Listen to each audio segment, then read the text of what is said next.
नमस्कार बच्चों, हम पढ़ रहे थे चैप्टर नंबर 13 कुछ नए मनभावन खेल। इसका मैंने आपको पार्ट 1 और पार्ट 2 सेंड किया था, बट किन्हीं कारणों की वजह से इसका पार्ट 2 जो है वो वहाँ से डिलीट हो चुका है। कुछ टेक्निकल इशू आ गए थे जिसकी वजह से पार्ट 2 वहाँ से डिलीट हो चुका है, जिसके लिए मैं दोबारा से ये वीडियो आपको बनाकर सेंड कर रही हूँ।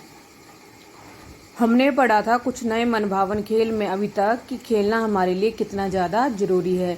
खेलने से हमें शारीरिक ही नहीं बल्कि मानसिक खेलने से हमारा सिर्फ शारीरिक विकास ही नहीं होता बल्कि मानसिक विकास भी होता है। खेलना सबको अच्छा लगता है, चाहे वो किसी भी आयु वर्ग के व्यक्ति हों, बच्चे बूढ़े या जवान, सबको खेलना पसंद है, सबको खेलना अच्छा है लगता है। जो बूढ़े लोग जो खेल नहीं पाते वो खेल को देखकर ही आनंद उठाते हैं। तो कहा भी गया है कि उत्तम स्वास्थ्य के लिए व्यायाम और खेल अनिवार्य हैं। और आप लोग तो बच्चे जितने भी होते हैं वो तो खेल का नाम सुनते ही कितने एक्साइटेड हो जाते हैं, कितने प्रसन्न हो जाते हैं। स्पोर्ट्स का पीरियड हुआ नहीं, बेल अभी बजी नहीं और आप लोग डायरेक्ट मतलब मैदान में पहुंचने के लिए रेडी। कितनी एक्साइटमेंट हुआ करती थी। और आजकल तो खेलने के लिए कितना सारा समय पड़ा हुआ है। अभी तो और ज़्यादा खेलने को मिलते होंगे, लेकिन आपको अपने टाइम को ज़्यादा वेस्ट ना करके खेलने के लिए टाइम अलग, पढ़ने के लिए अलग, इस तरह से सिस्टमेटिक वे से अपना टाइम स्पेंड करना है। जब तक स्कूल नहीं खुलते तब तक हमें इसी तरह से स्टडी करनी पड़ेगी। तो आप लोग प्रॉपर अपनी स्टडीज़ का ध्यान भी रखेंगे। तो हमने पढ़ा था कि आजकल के आधुनिक खेलों में 3 प्रकार के खेल पाए जाते हैं। उनको 3 कैटेगरीज में बांटा गया है: स्थलीय, जलीय और हवाई खेल। स्थलीय खेल जो जमीन पर खेले जाते हैं, जलीय खेल जो जल में खेले जाते हैं और हवाई खेल जो हवा में खेले जाते हैं। तो स्थलीय खेल के माध्यम से हमने जाना था कि इसमें बहुत सारे गेम्स होते हैं, बहुत सारे स्पोर्ट्स हैं, लेकिन साथ ही साथ इसके अतिरिक्त आजकल की मॉडर्न लाइफ में मॉडर्न पीढ़ी जो है वो थोड़ी रोमांच और साहस भरी एक्टिविटीज़ भी करना चाहती है। तो इसके लिए 2 और नए खेल प्रचलित हो गए हैं। एक है पथारोहण यानी ट्रैकिंग और दूसरा है पर्वतारोहण यानी माउंटेनियरिंग। तो पथारोहण के बारे में हमने जाना था कि ट्रैकिंग करने के लिए हमें इसमें क्या होता है, पैदल चलता हुआ रास्ता है जो किसी प्रदेश या पहाड़ी प्रदेश में होता है, और इसमें हम प्राकृतिक वनस्पति, जीव जंतु, वहाँ के ग्रामीण जीवन, नदी नालों, जलाशयों आदि का अध्ययन करते हैं, उनके बारे में जानकारी हासिल करते हैं। और यह बड़ा ही साहसिक भ्रमण होता है, बहुत ही एडवेंचरस होता है ना। इसमें हमें मतलब पैदल चलने का मौका मिलता है, क्योंकि आजकल तो पैदल चलना पॉसिबल नहीं है। जरा सी दूरी पर भी जाना होता है तो हम अपने व्हीकल्स का ही सहारा लेते हैं, पैदल बहुत कम चलते हैं। तो इस तरह से बहाने से हमें हमारा पैदल चलना भी हो जाता है। अलग अलग कटरीले पथरीले रास्तों पर चलते हुए हम इस ट्रैकिंग को पार करते हैं। तो इसके पथारोहण पे जाने से पहले हमें कुछ तैयारी करनी होती है, यानी उस ऋतु के अनुसार कपड़े, नोटबुक, छड़ी, दिया सलाई, मोमबत्ती, आवश्यक उपचार सामग्री जो फर्स्ट एड में काम आए, फिर कैमरा आदि लेकर ही जाना होता है। और जितना सामान अपनी पीठ पर लाद सकें सिर्फ उतना ही सामान लेकर जाना होता है। और पर्वतारोहण यानी हमारा माउंटेनियरिंग, और ये माउंटेनियरिंग जो है ऊंचे पहाड़ों और बर्फ से ढके हुए चोटियों के ऊपर किया जाता है। और यहाँ चढ़ने के लिए विशेष प्रशिक्षण की आवश्यकता, विशेष ट्रेनिंग की आवश्यकता होती है, जिसके लिए अलग अलग इंस्टीट्यूशन बनाए गए हैं। जब माउंटेनियरिंग के लिए कोई जाता है तो उनके साथ में वहाँ का लोकल शेरपा यानी लोकल गाइड भी उनके साथ में ही जाता है। तो इनके लिए इस पर्वतारोहण पे जाने से पहले हमें क्या चाहिए? ऑक्सीजन का सिलेंडर, स्लीपिंग बैग, धूप का चश्मा, आवश्यक प्राथमिक चिकित्सा सामग्री, ट्रैकिंग के जूते, नोटबुक, कैमरा और अन्य आवश्यक सामान जिसे उठाकर आसानी से चला जा सके। तो यहाँ तक हमने पढ़ लिया था। अब हम पढ़ेंगे नेक्स्ट। अब है स्कीइंग। बर्फ और फिसलने का साहसिक खेल स्कीइंग कहलाता है। स्कीइंग तो बहुत से बच्चों ने की होंगी, जब वो बर्फ वाले प्रदेशों में गए होंगे तो उन्होंने स्कीइंग जरूर की होगी। पहाड़ी ढालों पर जहां बर्फ की मोटी परत जमी होती है, खिलाड़ी ski runner, ice skate, skiing shoes और स्कीइंग बोर्ड, धूप का चश्मा, दस्ताने और लंबी बड़ी टोपी पहनकर बर्फ पर फिसलने का आनंद लेते हैं। इन सभी माध्यमों से वो बर्फ पर फिसलते हैं, अपना एंजॉय करते हैं। इस खेल का आरंभ स्कैंडिनेविया से हुआ। ऐसा माना जाता है कि भारत के जोशीमठ के निकट स्थित ओली का मैदान स्कीइंग के लिए विश्व प्रसिद्ध है। और ये माना जाता है कि वर्ल्ड फेमस जो है प्लेस है वो है जोशीमठ के निकट स्थित ओली का मैदान। हॉकी, दो दलों के बीच हॉकी स्टिक, मुड़ी हुई स्टिक, आप लोगों ने हॉकी तो देखी है। एक मुड़ी हुई स्टिक होती है और उससे और वॉल से ये खेल खेला जाता है। ये खेल जो है विश्व के कई देशों में बहुत लोकप्रिय, बहुत ज़्यादा फेमस है। कनाडा और उत्तरी अमेरिका के बर्फीले इलाकों में आइस हॉकी खेली जाती है। कनाडा और उत्तरी अमेरिका जो है वहाँ पर बर्फीले इलाके जितने भी हैं वहाँ पर आइस हॉकी खेली जाती है।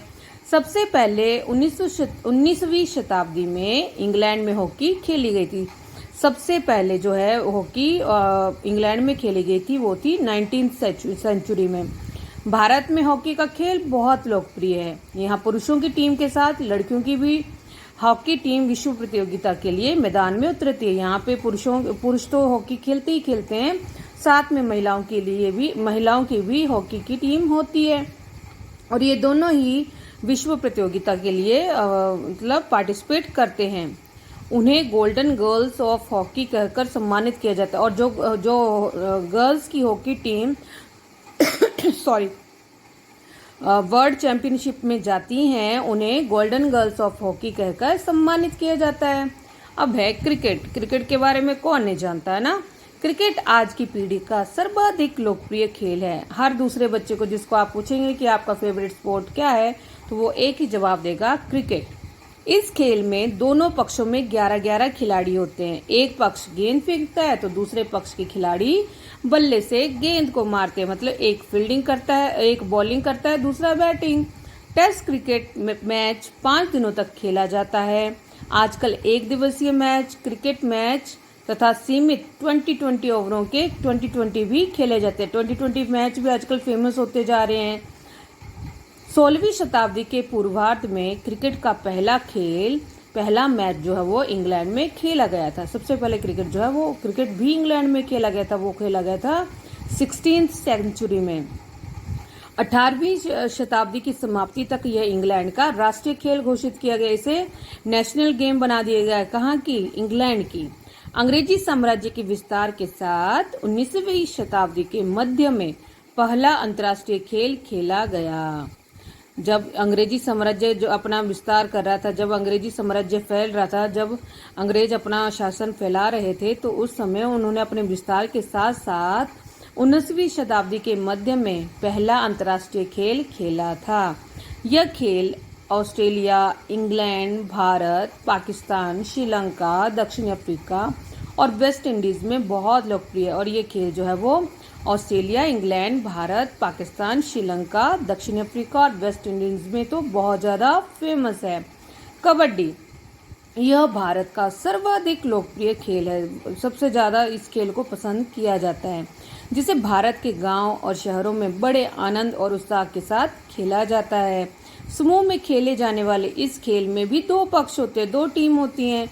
प्रत्येक पक्ष में 7 खिलाड़ी होते हैं। यह भारत के विभिन्न राज्यों में विभिन्न नामों से जाना जाता है। इसके भारत के अलग अलग कोनों में, अलग अलग हिस्सों में इसे अलग अलग नाम से जाना जाता है।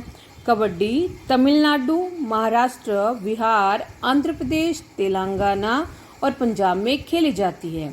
इस खेल के विकास के लिए कबड्डी फेडरेशन ऑफ इंडिया यानी KFI की स्थापना की गई। इस खेल को आगे बढ़ाने के लिए, इस खेल में और ज़्यादा तरक्की के लिए और ज़्यादा विकास के लिए एक फेडरेशन बनाई गई जिसका नाम था कबड्डी फेडरेशन ऑफ इंडिया यानी KFI। यह खेल जापान, मलेशिया तथा नेपाल में भी प्रचलित है। ये खेल इंडिया के अलावा जापान, मलेशिया और नेपाल में भी काफ़ी फेमस है। एशियाई खेल प्रतियोगिताओं में भारत ने कबड्डी के मैच में कई बार स्वर्ण पदक जीते हैं। जितने भी एशियाई खेल प्रतियोगिता होती हैं उसमें भारत ने कबड्डी के मैच में कई बार गोल्ड मेडल जीता है। अब हैं जलीय खेल। अब यहाँ तक हमने पढ़ लिया अपने स्थलीय खेल, अब बारी है जलीय खेलों की। जलीय खेल यानी जो जल में खेले जाते हैं। नदियों, झीलों, जलाशयों में खेले जाने वाले खेल जलीय खेल कहलाते हैं। तैराकी, वाटर पोलो के अतिरिक्त रिवर राफ्टिंग, कयाकिंग, कैनोइंग, पाल नौकायन आदि जल क्रीड़ाएं बहुत लोकप्रिय होती जा रही हैं। आजकल जो वाटर स्पोर्ट्स ज़्यादा फेमस हो रहे हैं, उसमें पहले तो तैराकी थी यानी स्विमिंग, वाटर पोलो थी। अब उसके अलावा रिवर राफ्टिंग, कयाकिंग, कैनोइंग और पाल नौकायन जो है, ये सारे वाटर स्पोर्ट जो हैं बहुत ज़्यादा फेमस होते जा रहे हैं। वाटर पोलो, जी आप वाटर पोलो क्या होता है देखते हैं ना। झीलों में तैरते हुए हाथ से गेंद को मारकर खेले जाने वाला खेल वाटर पोलो कहलाता है। वाटर पोलो में क्या होता है, झीलों में ये खेल खेला जाता है और हाथ से गेंद को मारकर ये खेल खेला जाता है। भारत के कई आवासीय विद्यालयों में प्रशिक्षित खेल प्रशिक्षकों के संरक्षण में वाटर पोलो खेला जाता है। भारत के जितने भी हमारे बोर्डिंग स्कूल्स हैं, वहाँ पर ट्रेंड स्पोर्ट्स टीचर्स के संरक्षण में, उनके ऑब्जर्वेशन में ये वाटर पोलो खेल खेला जाता है। वहाँ पे स्पेशल ट्रेनिंग दी जाती है वाटर पोलो खेलने के लिए। विदेशों में भी इसका पर्याप्त प्रचलन है। इससे हाथ, पैर और शरीर के भीतरी अंगों की मांसपेशियों का समुचित व्यायाम हो जाता है। वाटर पोलो खेल खेलने से हमारे हाथ, पैर और शरीर के जितने भी भीतरी अंग हैं, उनकी मसल्स का बहुत अच्छे से व्यायाम, बहुत अच्छे से कसरत हो जाती है। अब है राफ्टिंग। नदी की तीव्र धारा के प्रवाह की विपरीत दिशा में नाव चलाना एक साहसिक कार्य है। गंगा की धारा देवप्रयाग से आगे बड़ी तीव्र और वेगवती हो जाती है। राफ्टिंग के लिए यह हिस्सा बड़ा उपयुक्त है। इसके लिए राफ्ट यानी जो सिंथेटिक फाइबर की बनी हुई नौका होती है, वो जीवन रक्षक जैकेट, हेलमेट और चप्पू की आवश्यकता होती है। राफ्टिंग आप में से बहुत से बच्चों ने की भी होगी। ये खेल जो है वो नदी की तीव्र धारा के प्रवाह की विपरीत दिशा में नाव चलाना एक साहसिक कार्य है। राफ्टिंग बहुत टफेस्ट गेम है। इसमें क्या होता है, नदी की जो तीव्र धारा है, जो स्पीड से नदी बह रही है, उसके अपोजिट साइड में जाकर नाव चलानी होती है और ये बड़ा ही एडवेंचरस गेम है।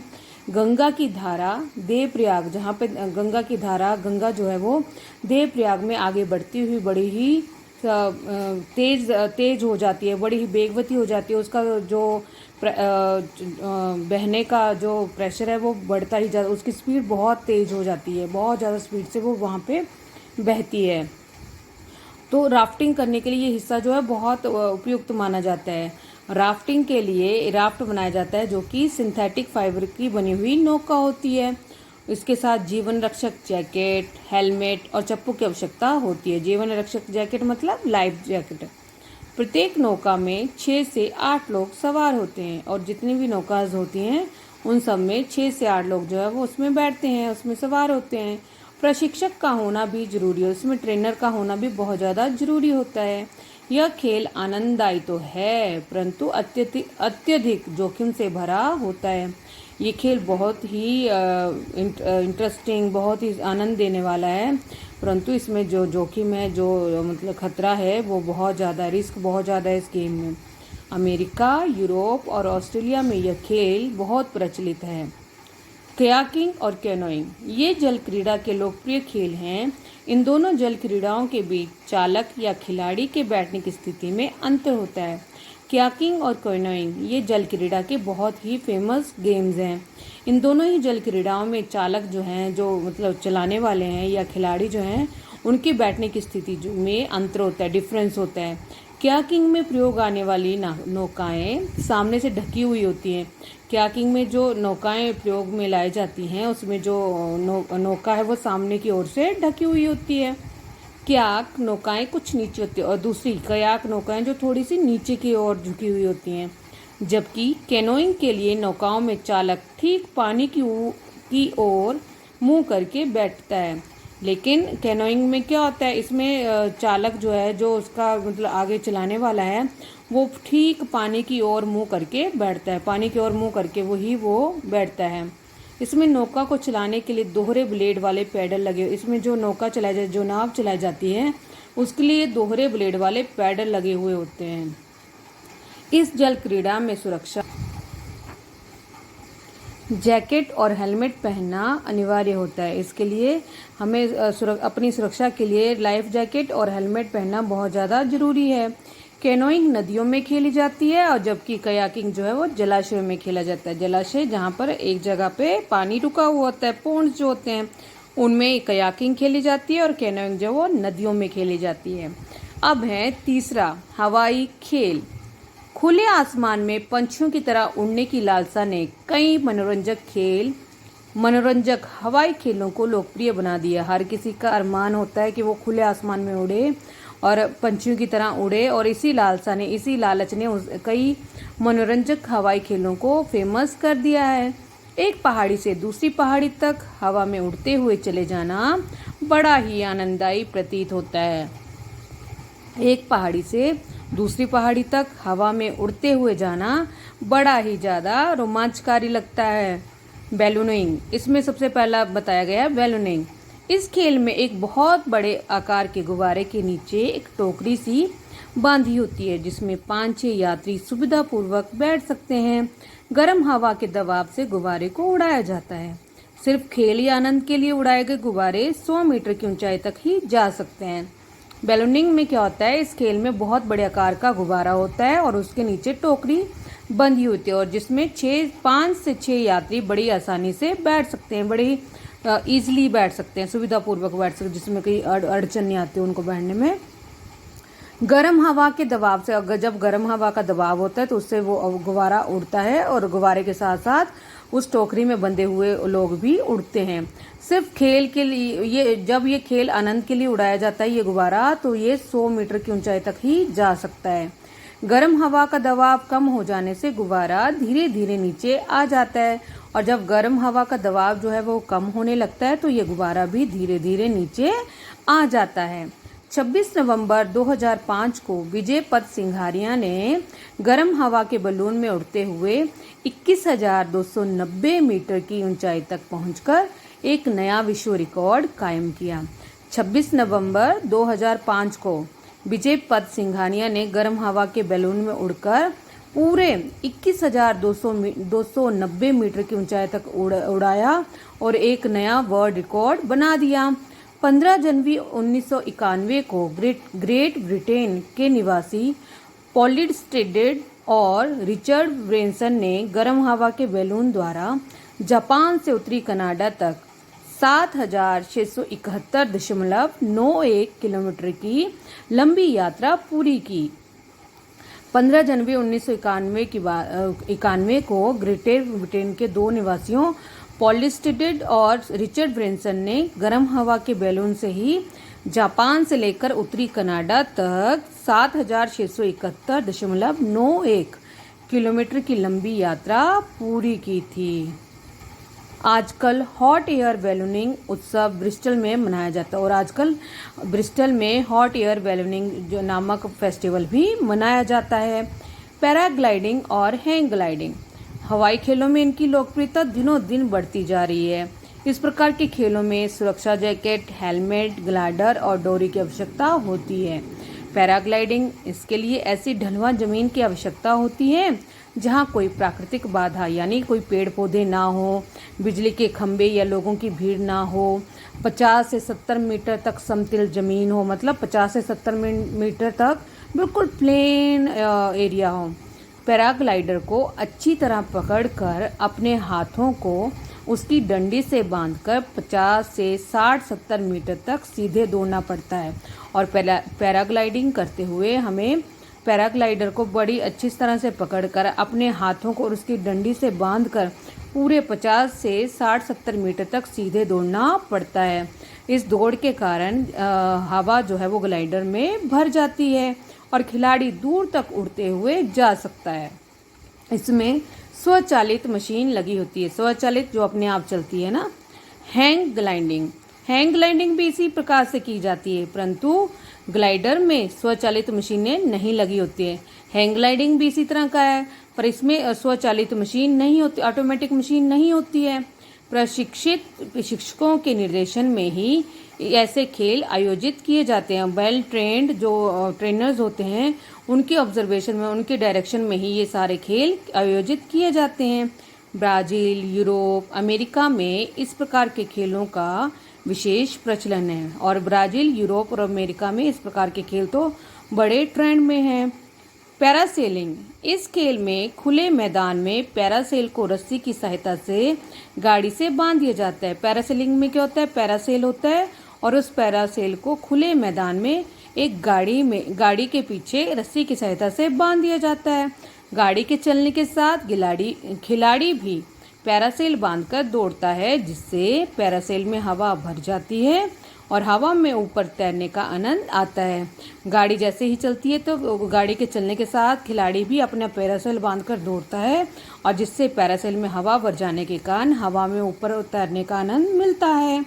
इस खेल के लिए विस्तृत खुला मैदान, बिल्कुल खुला मतलब ग्राउंड चाहिए। जीप, गाड़ी, पैरासेल, रस्सी, हेलमेट, जीवन रक्षक जैकेट आदि की आवश्यकता होती है। इस प्रकार ये सभी खेल हमारे मन में प्रकृति के भव्य उदार रूप को समझने और प्रकृति के साथ मित्रवत समय बिताने की प्रेरणा देते हैं तथा व्यक्ति विशेष में उत्साह, मैत्री, आत्मनिर्भरता, साहस, धैर्य, सहिष्णुता, उदारता जैसे गुणों को विकसित करते हैं। इस प्रकार के जो खेल हैं वो हमारे मन को नेचर कितना भव्य है, नेचर कितना विशाल है उसकी ओर आकर्षित करते हैं। उसका उदार रूप, नेचर कितना उदार है उसको समझने तथा प्रकृति के साथ बिल्कुल फ्रेंडली बिहेव रखने और फ्रेंडली उसके साथ समय बिताने की प्रेरणा देते हैं। इससे व्यक्ति विशेष के अंदर उत्साह आता है, वो मैत्रीपूर्ण व्यवहार रखता है, सेल्फ डिसिप्लिन में उसमें आता है। फिर आत्मनिर्भरता मतलब सेल्फ कॉन्फिडेंस है ना। फिर साथ में साहस आता है, धैर्य, सहिष्णुता, उदारता, ये सारे गुण जो हैं वो व्यक्ति विशेष में विकसित हो जाते हैं। आत्मनिर्भरता मतलब सेल्फ डिपेंडेंट है ना, सेल्फ डिपेंडेंट, सॉरी मैंने पहले गलत बोला, सेल्फ डिपेंडेंट होगा ये। तो ये था हमारा कुछ नए मनभावन खेल। आशा करती हूँ आपको समझ में आया होगा। मेरी इस वीडियो को सुनने के बाद आपने खुद से ये चैप्टर पूरा फिर से रीड करना है और जिससे आपको जो है ये चैप्टर बहुत अच्छे से समझ में आ जाएगा। अब मिलेंगे नेक्स्ट वीडियो में, तब तक के लिए बाय।